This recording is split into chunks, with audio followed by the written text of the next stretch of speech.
Hey, what's up, everybody? It's your girl, Aida Rodriguez, and welcome to the latest episode of Truth Serum. We've been gone for a couple of weeks, and I just want to say thank you for continuing to share the content, for still showing up for me and showing up for the show, and we appreciate you. I am going to be doing the show by myself today because Frederick Joseph is unavailable. That he had some technical issues, and he'll be back. We'll reschedule him top of the year so that he can come back and talk about his new book, The Black Friend. But we got stuff to talk about. We got things to look forward to, things to reflect on. And this year has been a very interesting year for many of us. Great things happen, horrible things have happened, lots of loss, lots of devastation, political chaos.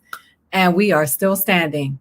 So first and foremost, I just want to say that take a moment to acknowledge all of the lost lives due to COVID. We've lost quite a few people, and we have to remember those people in this moment. As I was reminded earlier today, that we've topped 3 million by far US deaths in 2020. And I think that's the most, and it's devastating. And I know people who personally who have died, and I know so many people who know people who have died. So I just wanted to just acknowledge those people in this moment, as a lot of people are celebrating. They are preparing for these holidays, whatever it is that you celebrate. A lot of people are grieving and mourning the loss of their loved ones. Anyway, onward and forward, I want to acknowledge those of you who are here and say thank you for being here today. This will be the last show of this year. I'm sorry to see that show, Lloyd. I lost both of my parents, and my husband lost his mother. And so I want to share these stories and share these people because there are so many that are still walking about the planet saying that this is a hoax, and that these numbers are inflated, and that these deaths are not real. And as you can see here showing up on the show, people have lost their parents, immediate family members, and it is not a hoax. I lost a comedian friend, Kenny Ortega. Rest in peace, Kenny. He died a few weeks ago. And he died of COVID. He didn't die of something else. They weren't billing it as COVID so that they can get a check. He died of COVID. And I'm tired of these talking points. I wanted to talk briefly about that because even still, in this moment of distress where so many people who are unemployed, about to lose their homes, about to become evicted, struggling with all of the loss, I think it is important that we remember that this government that we are talking about, they're not our friends. They are our employees. They work for us. We pay their salaries, and we're supposed to be demanding them to show up regardless of what political party that they belong to. And I think we get so caught up in the political affiliation aspect of it all that we forget that they are all supposed to be working for us. And I just think it's important for us to remember that, and that now that we're supposed to be pressing, we should be demanding more. So the president of the United States decided to finally speak up about this stimulus package. Most of the things that he's been talking about since the election have had to do with him and trying to get back in office, or trying to stay in office rather. So I agree with him that $600 is not enough for to help, when countries throughout the world are doing far more in many ways consistently. And we, the United States, who continue to push the talking point that we're the greatest country, the most coveted country, the country that is the richest country, the greatest country on the earth. And now we look like one of those shithole countries that this president was talking about. I want to show you a video of Mr. Magnificent speaking out. Throughout the summer, Democrats cruelly blocked COVID relief legislation in an effort to advance their extreme left-wing agenda and influence the election.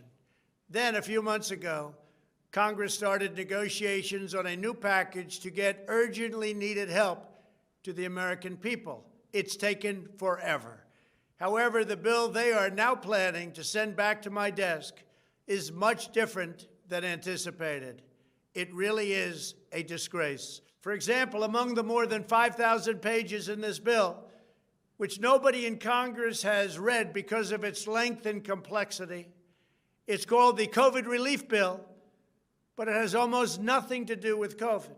This bill contains $85.5 million for assistance to Cambodia, $134 million to Burma, $1.3 billion for Egypt and the Egyptian military, which will go out and buy almost exclusively Russian military equipment, $25 million for democracy and gender programs in Pakistan, $505 million to Belize, Costa Rica, El Salvador, Guatemala, Honduras, Nicaragua, and Panama, $40 million for the Kennedy Center in Washington, D.C., which is not even open for business, $1 billion for the Smithsonian, and an additional $154 million for the National Gallery of Art. Likewise, these facilities are essentially not open.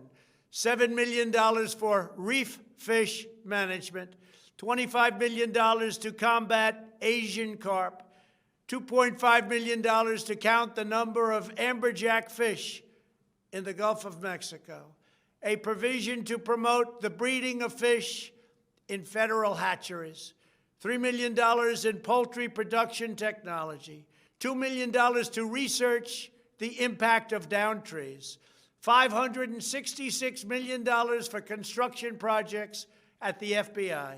The bill also allows stimulus checks for the family members of illegal aliens, allowing them to get up to $1,800 each. This is far more than the Americans are given.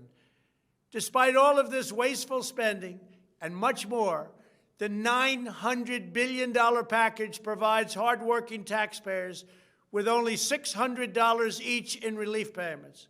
And not enough money is given to small businesses, and in particular restaurants, whose owners have suffered so grievously. They were only given a deduction for others to use in business their restaurant for 2 years. This 2-year period must be withdrawn, which will allow the owners to obtain financing and get their restaurants back in condition.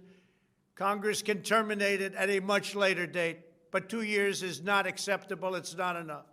Congress found plenty of money for foreign countries, lobbyists, and special interests, while sending the bare minimum to the American people who need it. It wasn't their fault. It was China's fault, not their fault.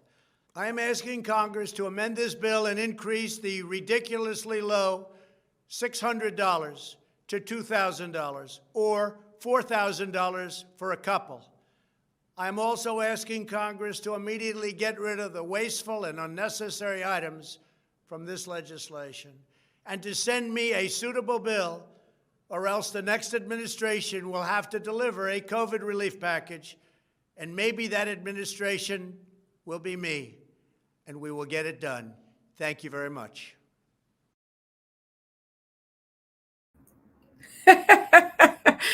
I have to laugh because I'm sorry if it seems insensitive, but in addition to the malarkey, he had he made sure he took the opportunity to slide it in there that he could still possibly be the president of the United States for another term, where I think is comical because he's slowly edging towards the admitting that there's going to be another administration. What I think is interesting is that he called out where the stimulus foreign aid is going to, because that continues to feed his narrative that's anti other people and people of color in other countries. So of course he is going to be calling out Egypt, right? Places where there are people of color and that are receiving aid. But let's talk about all the bailout money that went to big time corporations who are his bosses. Like we're talking about this now, which I think is shitty. And I'm not celebrating the $600 for the American people. I'm not talking exactly the half Black Reaper. Exactly. He is not talking about, the money that went to the corporations and not the small businesses. We just found out that Joel Osteen received an obscene amount of money. Kanye West's company received an obscene amount of money. And these small corporations that he is pointing out now and, positioning foreign countries as the enemy for where the dollars are going. And I'm just tired of all of these politicians, right? Joe Biden, his talking points against Latinos and Black people and showing up in ways, and Latinos who are Black people and the intersections thereof. They continuously show us who they are, and we don't listen. I think that it's interesting that now he's, as Jay-Z said, you can't change a player. What he said, you can't change the player in the ninth inning. How is it that now he gives a shit about the American people when people have been dying throughout this entire process since November, and he has not showed and employed any empathy towards the American people who have been losing? Now that he wants to continue to stoke his base, he wants to continue to feed them the talking points, the narrative, the hate. Look, they're trying to give the money to the others. Look where they're trying to direct the dollars. Look with it. And that's because he wants to cause chaos in this country, and he wants people to fight for him because he's a megalomaniac, and that makes him feel better about himself. I'm so tired of the bullshit. I don't know about you, but we are all tired of the bullshit. And, the pointing fingers is the political theater that they engage in. And listen, if you think that they're not all doing it, if you belong to a political party and you think that one of them is better than the other, then I got some land in Florida I want to sell you, because these people are trash. And the problem is that, he keeps talking about Congress.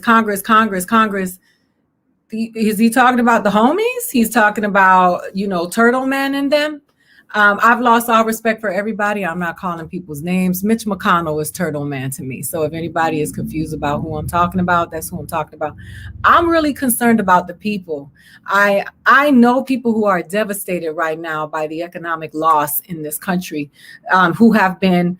I have someone in our family who was affected by COVID and received a $38,000 medical bill for the treatment for COVID. Like, these are the things that we are talking about in this country that we continue to overlook because we idolize this capitalism. We idolize being rich.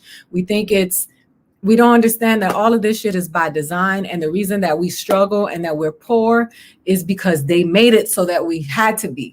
So here we are talking about Donald Trump coming in, something that he probably will not be able to do. So he's just talking for the sake of talking. Am I right, Irina? He doesn't have the power to overturn what Congress did and to suggest this $600 to $2,000, like as if the $2,000 is really going to make a difference for the American people as well. Tell that to the people who owe thousands and thousands of dollars of rent money since August. You are goddamn right, Eric Levi. They can't be rich if we are not poor.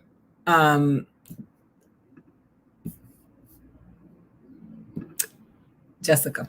So anyway, I'm going to move on to the next story because I am so tired of Donald Trump and his face. But we'll talk about him again because he had the opportunity to make some things happen. And what did he make happen? He pardoned the homies from crimes that they were guilty of, that they admitted to being guilty of and committed, and including the Blackwater contractors, George Papadopoulos, and the ex-lawmakers, the people who were involved in the Robert Mueller case. This gets exhausting just having to hear this stuff, because I'm not a political pundit. I am not a political figure. I'm actually a citizen that gives a shit about the people of this country, specifically a lot of the people that come from places like where I come from. And it just seems like there's no solution in sight. And that's why so many people feel apathetic, and so many people felt like this election was some bullshit. It didn't matter who they voted for, because they were still voting for the oppressor and voting for the people that that continue to put the proverbial foot on the people's necks. And we are all exhausted and tired. And so I'll say Donald Trump on Tuesday announced a wave of lame duck pardons, including 2 for men who pleaded guilty in the Robert Mueller investigation. George Papadopoulos, former U.S. Congressman Duncan Hunter, and Chris Collins, and the 4 Blackwater guards involved in the Iraq massacre, where a child was murdered, and citizens who were unarmed were murdered. And that Blackwater company, I'm sure of, is owned by or ran by Betsy DeVos's brother. So here we are watching this crime syndicate play out all of their egregious acts before the very American people, while the people are so devastated by loss, hunger, frustration, poverty, crime, sickness. And he's looking out for the homies. He is absolutely looking out for the homies. And we are sitting here watching it all play out. And you know what? I tweeted something yesterday, and people's responses were, why are we not revolting? Why are we not kicking these people in the ass? Why are we not showing up for the people? Because the crazies are showing up for the crazies. But why are the American people who are normal and want some peace and justice in this country and equity and all of this stuff, why are we showing up? Yeah, I see you, Jackie. He said China started it. It's China's fault. So he mentioned a bunch of countries, people of color, ethnic people, to prove, because he's just feeding his base. You know, it's everybody else's fault that the United States is in this problem, but not the fault of the American government, who has been fucking its people for generations now. And it's getting worse. So here we are having these conversations. And what can I tell you? What can I tell you? Good afternoon, Tony H. What can I tell you? And the Black people in America, now that ADOS has shown up, said it. They were like, hey, all these motherfuckers are not on our side. Like, why are we pumping for Biden? Why are we pumping for Trump? They all in the same game. And nothing has happened to improve the conditions of poor people in this country, Black people in this country, brown people in this country, anybody who's at the bottom of the food chain. Nothing has changed to improve the conditions. And not that it would happen overnight, but we're not even having those conversations. We're not even having those conversations. Donald Trump is trying to hijack the office, turn this shit into a dictatorship. If you watch the way dictatorships happen, he is following the rule book, which is why he's kicking it. He loves kicking it with Putin. He kicked it with Kim Jong-un. He's complicit. He is fascinated with the dictatorship, and very intrigued as to how to turn this country into one, because he wants to be the king. He wants to be in charge. And we are sitting around here watching it happen. And it's infuriating, it's frustrating, and it's downright ugly. And, you know, the fact that he pardoned these people is gross. The fact that one of those men is associated with Betsy DeVos, who's been fucking our education system since she got in here. Not that she started this shit, because our education system has been fucked forever. And, you know, what's really good about our education system is how it works for corporate America, how it works for capitalism, is that you graduate with a degree that you can't get a job with, and then you owe a lot of money and you stay in debt and at the bottom of the food chain. And that's what I'm gonna be talking about. Like I'm ending my year with saying, I don't want to be involved in this anymore. I don't want to talk about politics anymore because I am so disillusioned with this political system. And that's not helpful to you, right? So what do? How do we organize from the ground up? How do we support the organizations and the people who are actually working to try to make this world a better place for us? How do we have these conversations and say Black people and brown people without everybody else saying, well, what about? Because the lack of balance in our communities the lack of balance is, first of all, visible. It is apparent. It is undeniable. And it is horrible. And it has caused so much. So if our education system is bad in America, it's worse in the hood. If not being able to get a nice house when you are a celebrity or you're a rich person of color, a Black person in this country, it's worse if you are not a celebrity or you're not rich. So I'm just sitting here just going off the dome today because I honestly was planning to have a conversation with Frederick about his book. And then I start seeing these headlines and I start remembering why I don't want to be associated with this stuff anymore, because it feels like you are selling the people pipe dreams. And I don't want to be a part of that shit. I want to be a part of the solution. So let's see. Hello, Aida. I hope all is well with you. Thank you so much, Jose. I'm reading some of the comments. Stop electing Democrats. I mean, at this point, who do you elect? You should use platform for something better. He is exposing what Congress really feels about the American people. He is exposing what Congress really feels about the American people. If you want to relegate it to just Congress, or you want to just be real and say that our American government is corporate America's bitch. And they don't give a fuck about the American people. They don't think anything about us.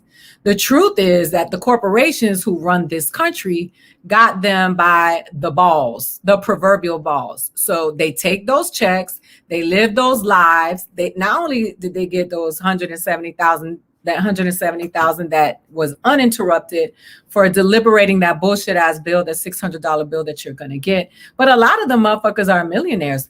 The chick down in Atlanta who's Loeffler is the richest person in Congress, right? They're rich. Nancy Pelosi got dollars. So you want to talk about demonizing Congress when some of the members in Congress are not getting paid like that and are getting death threats. And what I don't believe Rashida Tlaib is getting bucks from corporations when they're knocking door to door. You talking about an imbalance. And so, yeah, they don't give a fuck about the American people. When have they? And it's as if that is some great discovery. The government they're puppets. They are puppets. They show up, they have these long ass meetings, they get on television, they run the wolf game. That's what they do. And guess what? Who's running this country? Wells Fargo, Bank of America, Uber, who had legislation that we voted on and got passed for their benefit. That's who runs the country. So if you want to sit here and talk about Congress and tell people that Republicans and the Democrats and you don't like this person and they all in the same, it's a few of them people in there actually working to try to get some things done who are not negotiable and are not getting checks, but they don't matter. Because they've been demonized so much that you think that they're trying to turn America into Cuba, that they're trying to make this a socialist country, which this country is already partially socialist. We have a mixed economy. We have to say this over and over again for the dummies who don't realize that the socialism that exists in this country only benefits the rich and the top tier, and then everybody else who is a victim of the socialism that is in this country do not reap the benefits. You pay your tax dollars, your local congressman, senator, congresswoman get that money, get paid. They send their kids to the best school. They got better health care than you, and they're getting paid by your tax dollars. You pay them, you put them to work, and then you worship them, and you are scared to tell those motherfuckers to get to work for you. And that's the problem that we're having in this country. We've crossed over into the celebrity worship. You can't talk bad about a politician Because if you talk about a black or brown politician and you're black and brown, you're a sellout. If you're white, you're a racist. And the reality of it is that, yes, there's a lot of racism in this country, but a lot of these motherfuckers need to be held to, they need to be held accountable. Because if they're using, I'm one of y'all and I got y'all to get in office, and you get them in office, and then when they get in office, nothing happens to improve the conditions of your life, then who are they servicing? What are they working for? Who are they working for? So, you know, I just think that we have a serious imbalance in this country.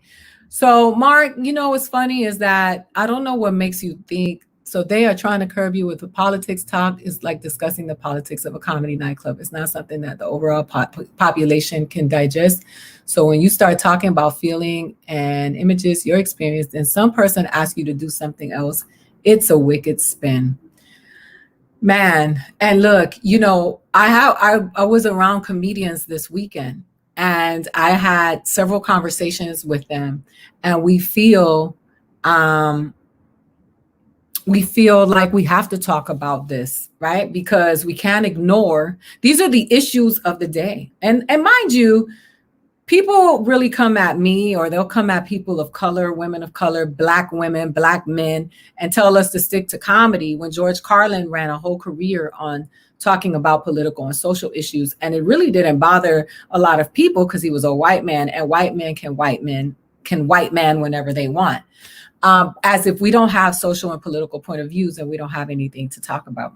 And so I've always talked about these issues in my stand-up. And if you go back to when I started in 2008, you can see it, because I am affected by what's going on, and I'm observing it, and I'm going to write about it.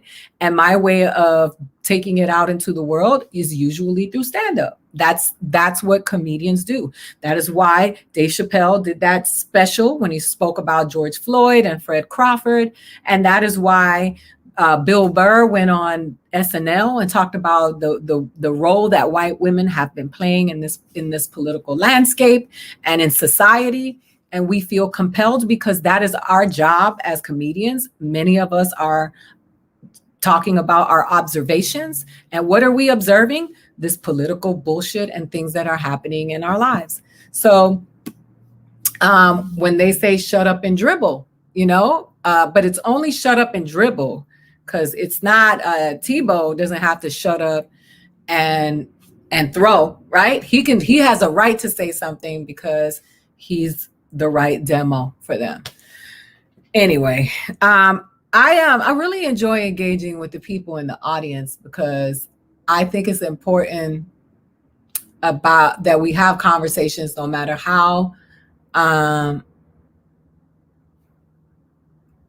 uncomfortable they are. We have to have the uncomfortable conversations. There has to be revolution. They have to, thank you, Ebony. We have to be uncomfortable, and we have to have this shit. We gotta push. We gotta shake it up. And the comedians and the athletes and the writers and the scientists and the teachers and the lawyers and the doctors, and everybody needs to speak up. You know, that's the way we make change. Already voted for him in Ossoff. I don't see Loeffler and David Perdue back in DC. Let's hope. Yes, you know what, Vivian, you are absolutely right. Comedians answer to no one, politicians answer to their donors. If I say something that Netflix doesn't like, they have the power to cut it out, or they have the power not to bring me back, but they can't fire me because I don't work for them. And I just think that a lot of times comedians have made the decision now that we got to use our voices because everybody else has a muzzle on them. Okay, so let's see. Ecstasy, the legendary hip hop group. Oh no, Ecstasy passed away. No, I hate to give bad news on the internet like that about people passing away. So I have a story that I want to share with you, because I think we can change, go in a different direction and lighten it up a little bit. Strip clubs in San Diego may stay open while bars and restaurants are closed during COVID. Judge decides. Protests and church services are still allowed under California's COVID-19 restrictions because they're protected speech. One judge in San Diego says strip clubs are too and should be allowed to stay open. However, on Friday, State Attorney General Xavier Becerra ordered 2 clubs in San Diego to shut down. The legal fight is not over, though. So what say you? I like to read these comments, and this is so funny to me because I grew up in Miami, Florida, where strip clubs reign supreme. Uncle Luke, my Uncle Luke, that's what I call him, from 2 Live Crew, who I've known since I was, a kid. It has always been like the mayor of the city and has been. And I'll tell you why, why this story is so interesting to me, because Uncle Luke, Luther Campbell, is the first rapper to go to the Supreme Court and win. He faced off with Tipper Gore about freedom of speech. And the reason we have those censorship labels on we would have them on CDs now. We don't even have CDs anymore. But the reason we had those was because of Uncle Luke. And I always like to celebrate him because people look at him as if he's a derelict or, but he's one of the people that I've met in life. I interned for him, who's taught me about the law. And that as people of color, we have to learn the law. We have to learn how to use it for our benefit, the way the government has always used it against us. So I'll tell you, I remember that he was having some event, and he had these flyers posted all over South Beach. And the flyers were of this girl's, Jiggy was her name, her ass. And they started taking the flyers down. They tried to take some legal action against him. And he went to court and he said, Aida, selective prosecution. Remember that. Anyway, he won. So anytime I think about strip clubs, which some people morally look down on them because they see, strippers as being sex workers less than, I see them as human beings. A lot of people who grew up in the area that I grew up in saw that as one of the ways out or one of the ways to get money, whether you like it or not, whether you agree with it or not. Some people were surviving that way. And some of these women in San Diego, because we look at this, we trivialize it, that is their bread and butter. And so is it free speech to be able to get your ego on? I'm sorry. I just love this story because this story benefits people who probably look like me and are darker than me. And so I just think it's important that we celebrate whenever there's a fight won on behalf of the poor people and the marginalized people and the people that come from the lower income communities. Because honestly, if Joel Osteen can keep his church doors open and get that stimulus, big check, why can't Big Country get some money for when she... Sorry, Irina, I am having too much fun. I love Irina. She gave me this story and it just brings me so much joy because sex workers are always being mistreated. And yes, Lisa Lee, I lived in San Diego. I lived in Mission Valley and I lived in Rancho Bernardo, and it is very, very expensive. And the people who are in that community, it's an affluent city, and it has some hoods. It has, the cities that are the communities that are close to the border. There's Emerald Hills. There's Lemon Grove. That's I always know where the hood is because I go right there when I go to whatever city and I go find my people.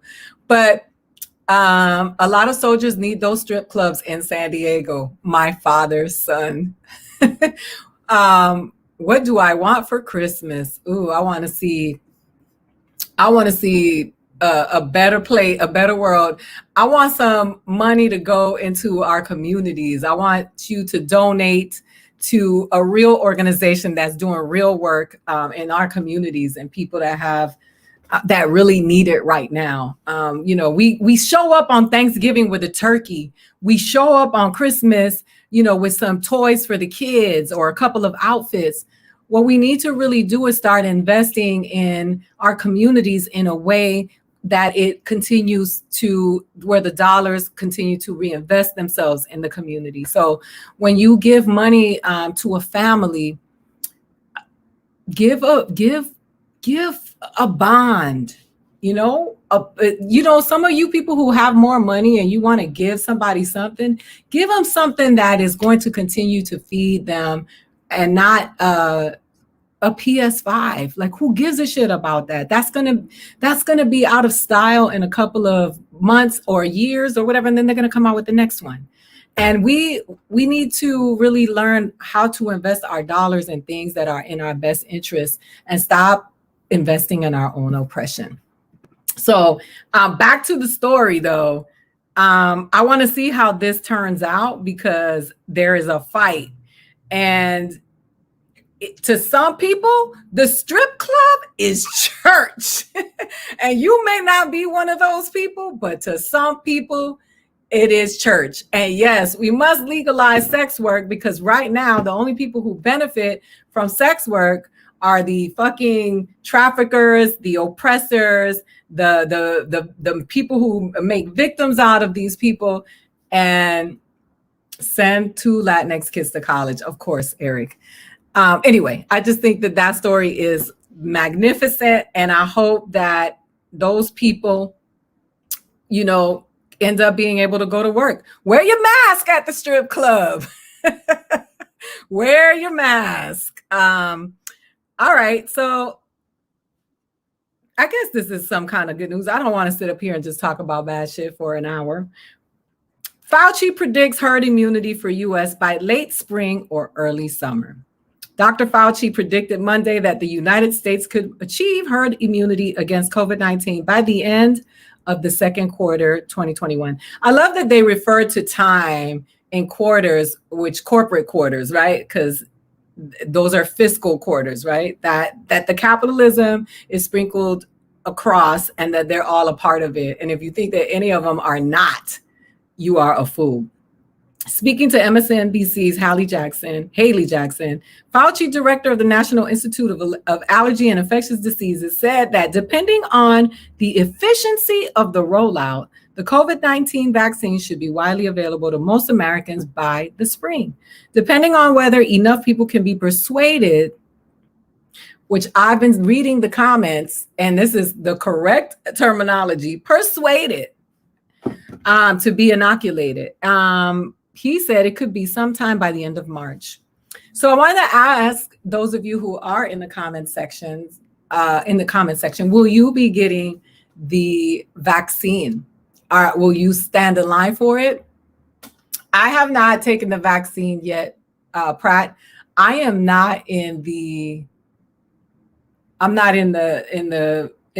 don't belong to the elite group of people who have access to the vaccine.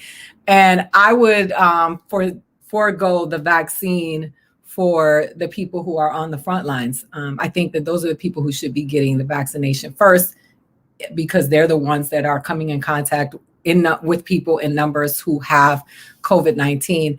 I know a lot of nurses and a lot of doctors who have been, I have friends who are nurses who are right there on the front line, and I would like to see them get whatever is safest for them to be able to continue to do the work that they're doing as they provide,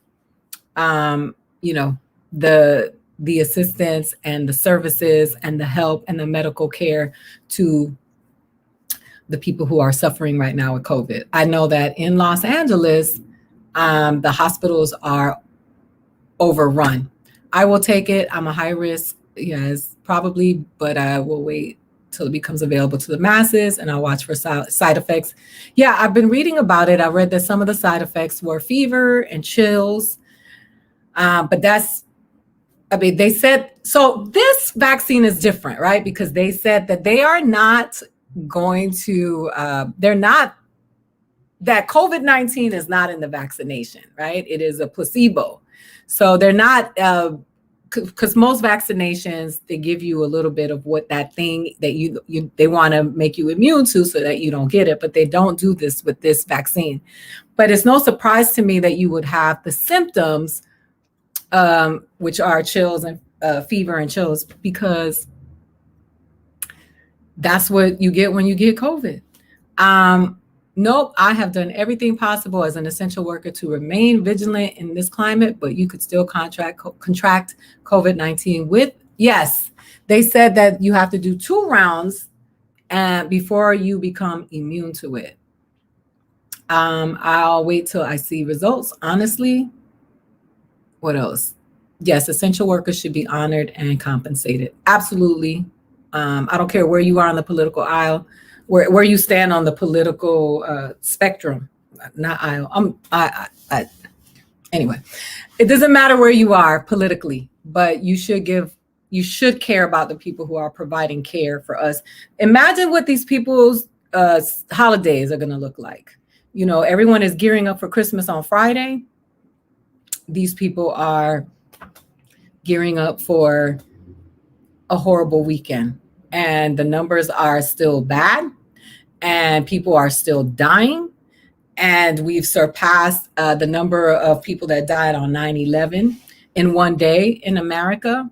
And these people are still having this magnificent political argument about how to help while the people continue to die. And who continues to die? Not Giuliani, not Trump, not Melania, not Trump Jr., not any of the people who have contracted COVID that are affiliated with this gang, because they're a gang.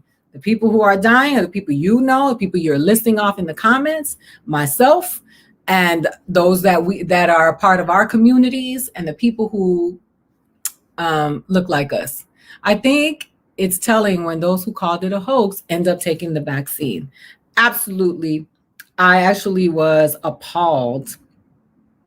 I was appalled when, hold on, because I like to make sure when I call a clown by name that I call the clown by their name. So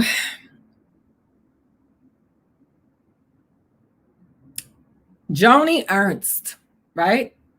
Mother, soldier, leader, proudly serving Iowa in the United States Senate, called COVID a hoax, and then walked her old clown ass to the nearest facility and got the vaccination before people that are on the front lines. Matt Gaetz, with his old clown ass, who also supported this fallacy that this is a hoax, walked his old bucket hat ass over to a facility and got the vaccination. So that's just the epitome of privilege in this country.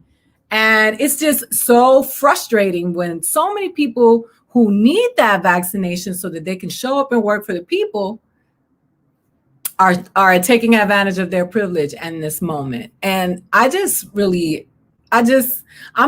calling people names. I'm cussing them out. If I see them, I may jump on one. I'm no longer participating in this bullshit that we got to be civil with the motherfuckers who continuously pile up so that we don't win. I'm not doing that anymore. We always smiling up in the faces of the people who hate us. And that is, I'm done. They'll say whatever for political reasons. Yeah, they were all saying the shit was a hoax. Kelly Loeffler sold her stocks, went and made some big money. She jumped out of some shit, jumped into some shit, made a lot of money off of what happened. And we are sitting here putting the names of the people that we lost into this comment section, and they are just living life. And that can make people very upset, and people just behave irrationally when you do that to them enough. So Kirk Cameron ignores directives from health officials to host another maskless caroling event at a Southern California mall as the region deals with a surge in COVID-19. Somebody needs to go get Kirk Cameron's and kick him all up in his ass and sit his ass down somewhere. I don't know what happened to these sitcom stars from the 80s, Scott Baio, even Buffy the Vampire Slayer. What I will tell you is this: while they're standing on the front line for Trump and his criminal, cohorts, they're also standing in a place of privilege and a place of they have affluent lives. They're living amongst the best of them, having access to the best things while they're on Twitter and they are on Facebook telling you to go out there and get that virus. So, I mean, I don't know what's going on with Kirk Cameron. This is the second time. He was already warned once. But there you go with the privilege and that bullshit going out there in the areas. So my problem is this: if you went out there with all your celebrity Hollywood friends, all your rich people, all the people you hang out with, people who have SAG insurance, who get residuals, who have own homes in the best parts of this place, and all y'all were around each other and it was just y'all, and y'all got sick, then we'd be cool with that. But what you're doing is you're going out there and you are exposing the people, the vulnerable people who have no choice but to show up and work. And I saw white Jesus, what happened to Kirk Cameron.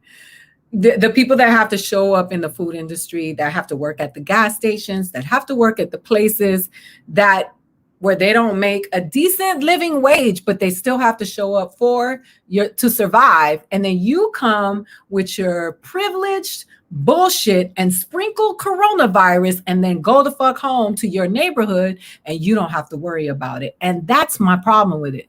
If they all got into a little section, y'all want Mississippi? Give us the black people, give us the brown people. Y'all can have Mississippi. Go take Texas, wherever y'all want to say y'all want to succeed to, that you want to succeed with, from, whatever the preposition is, go and give us our people and just go. But that's not what's happening. They are out there infecting the vulnerable, right? They look at Mar-a-Lago, those people that have to work there, that have to show up with your COVID crunchy ass, are the ones that are going to get sick and die because they don't have access to that cocktail that you have, my G. And that is what I have a problem with. Let's do one more story before we go.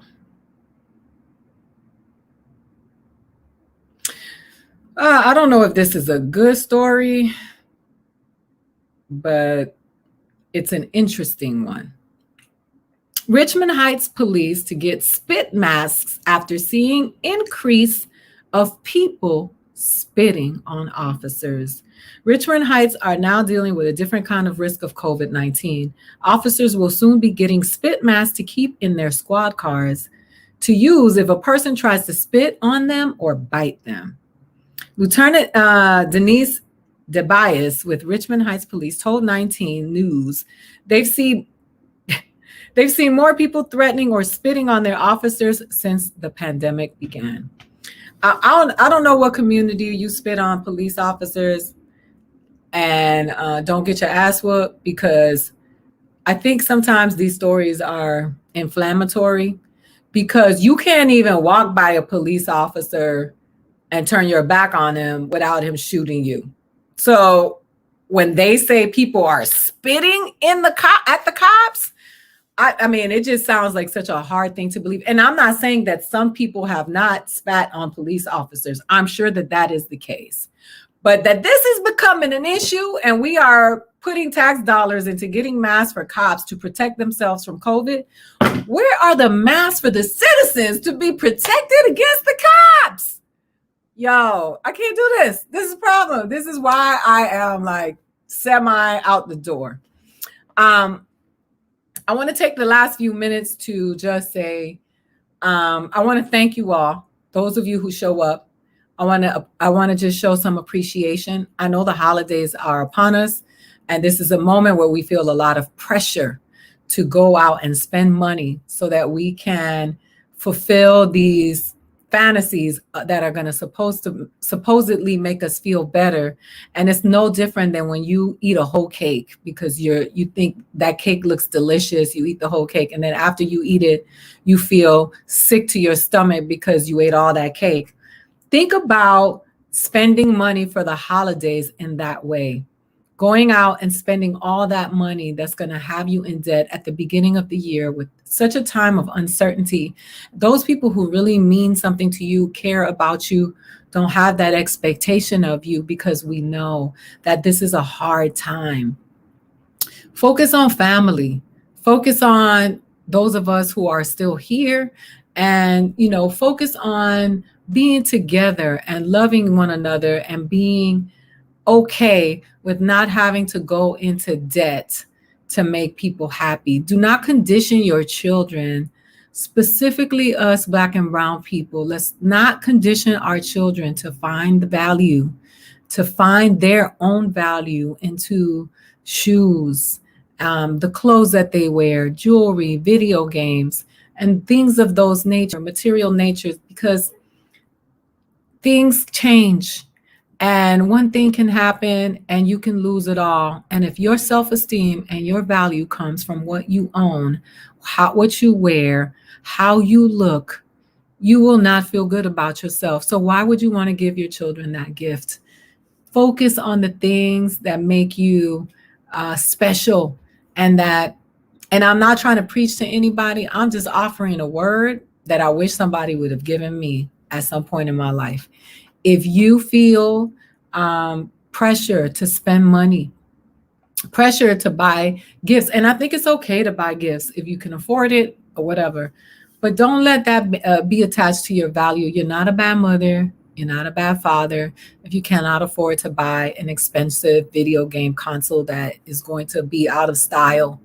You're not going to, you're not lesser of a person because you cannot afford to buy somebody a great gift.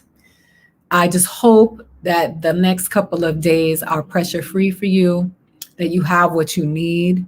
And on the list of things that I need is a healthy family, my loved ones to be happy and well, and that we have a togetherness, whether it's through Zoom, that we feel the presence of love and the Most High in our lives. And I wish that for you. And I hope that you laugh and you celebrate and you enjoy the next couple of days in a way that's different, that you have perspective and agency over your own happiness and fun, and not allow corporate America to tell you what it is that makes you valuable. I wish you all a beautiful day, a beautiful week and weekend, whatever it is you celebrate. Happy that. And just remember that January 2nd is right around the corner.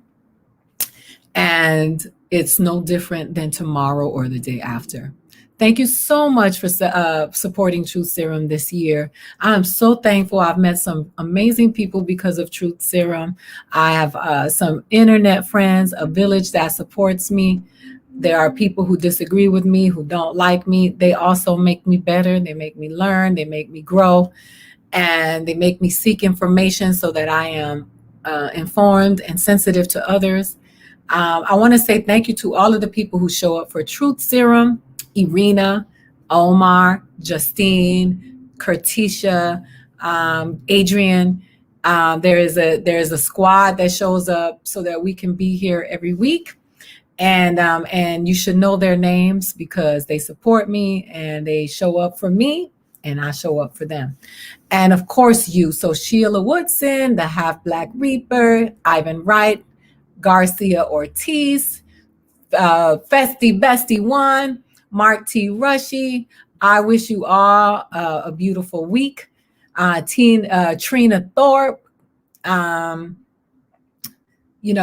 of the people that are out there. Thank you so much. I appreciate y'all. And I really, when I say I love you, I mean it, not in the cool way. I just think that we are connected and we should employ love because love is real and love keeps us going when the hate doesn't. So have a beautiful week. Thank you so much for showing up for me today. I saw the numbers go up, and I'm so excited about that.